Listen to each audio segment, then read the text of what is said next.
உன் பாவம் நிவர்த்தியானது.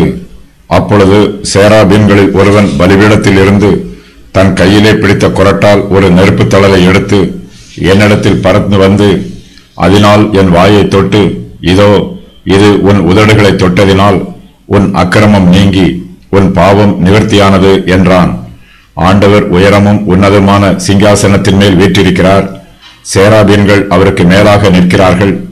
ஏசாயா கர்த்தராகிய ராஜாவை தன்னுடைய கண்களால் கண்டு பயப்படுகிறார். அப்போது சேராபீன்களில் ஒருவன் ஆறுதலான வார்த்தைகளினால் ஏசாவின் பயத்தை போக்குகிறார். சேராபீன்களில் ஒருவன் பலிபீடத்திலிருந்து உடனடியாக பறந்து வருகிறான். அவன் ஏசாயாவின் பாவத்தை நிவர்த்தியாக்குகிறான். ஏசாயாவை சுத்திகரிக்கிறான். தேவனுடைய மகிமையை தரிசித்து அவருக்கு முன்பாக நம்மை தாழ்த்தி சாஷ்டாங்கமாய் விழும்போது கர்த்தர் தம்முடைய கிருபையை காணுமாறு நம்மை மறுபடியும் தூக்கி நிறுத்துவார். சேராபீன்கள் கர்த்தருடைய சிங்காசனத்திற்கு மேலாக நின்று கொண்டிருக்கிறார்கள். கர்த்தர் அவர்களில் ஒருவனை ஏசாயாவினிடத்திற்கு அனுப்புகிறார். சேராபீன்களில் ஒருவன் ஏசாயாவினிடத்திற்கு வருகிறான்.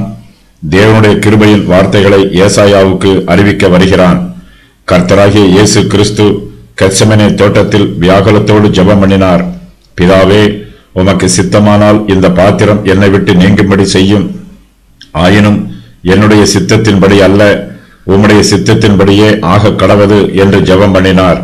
அப்பொழுது வானத்தில் இருந்து ஒரு தூதன் தோன்றி அவரை பலப்படுத்தினான். அவர் மிகவும் வியாகுலப்பட்டு அதிக ஊக்கத்தோட ஜெபம் பண்ணினார். அவருடைய வேர்வை இரத்தத்தின் பெருந்துளிகளாய் தரையிலே விழுந்தது. லூக்கா 22:42 முதல் 44 வரை. சேராபீன்களில் ஒருவன் பலிபீடத்தில் இருந்து தன் கையிலே பிடித்த குறட்டால் ஒரு நெருப்பு தழலை எடுத்து ஏசாயாவினிடத்தில் பறந்து வருகிறான். அந்த நெருப்பு தழலினால் அவன் ஏசாயாவின் வாயை தொடுகிறான். ஏசாயாவை சுத்திகரிக்கிறான். இதோ இது உன் உதடுகளை தொட்டதினால் உன் அக்கிரமம் நீங்கி உன் பாவம் நிவர்த்தியானது என்று சொல்லுகிறான். பரிசுத்த ஆவியானவர் அக்னியினால் கிரியை நடப்பிக்கிறார். ஏசாயா சேனைகளின் கர்த்தராகிய ராஜாவை கண்டு, ஐயோ அதமானேன், நான் அசுத்த உதடுகள் உள்ள மனுஷன் என்று மனவேதனையோடு சொன்னார். இப்போதோ சேராபீன்களில் ஒருவன் ஏசாயாவின் ஜீவியத்தை மறுபடியும் புதுப்பிக்கிறான். ஏசாயாவின் அக்கிரமத்தை நீக்குகிறான். அவருடைய பாவத்தை நிவர்த்தியாக்குகிறான். ஏசாயாவின் அசுத்த உதடுகளை சுத்திகரிக்கிறான். தேவனுடைய அன்பினால் நம்முடைய ஆத்மா சுத்திகரிக்கப்படுகிறது. தேவனுடைய மன்னிக்கும் கிருபையினால் நம்முடைய பாவங்கள் மன்னிக்கப்படுகிறது. நம்முடைய அக்கிரமம் நம்மை விட்டு நீங்குகிறது. தேவனுடைய கிருபையினாலும் இரக்கத்தினாலும் நம்முடைய அசுத்த உதடுகள் சுத்திகரிக்கப்படுகிறது. தேவனுடைய புதுப்பிக்கும் கிருபையினால் நம்முடைய பாவம் நமக்கு நிவர்த்தி ஆகிறது. ஏசாயாவை போல நாமும் கர்த்தருக்கு முன்பாக நம்மை தாழ்த்த வேண்டும். கர்த்தர் நம்முடைய உதடுகளை சுத்திகரிக்க வேண்டும் என்று ஜெபிக்க வேண்டும்.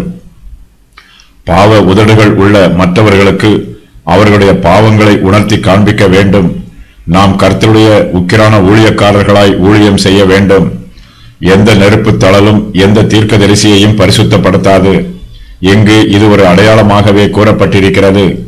கர்த்தர் ஏசாயாவின் அக்கிரமத்தை நீக்கி அவருடைய பாவங்களை நிவர்த்தி பண்ணியதை இது உறுதி பண்ணுகிறது.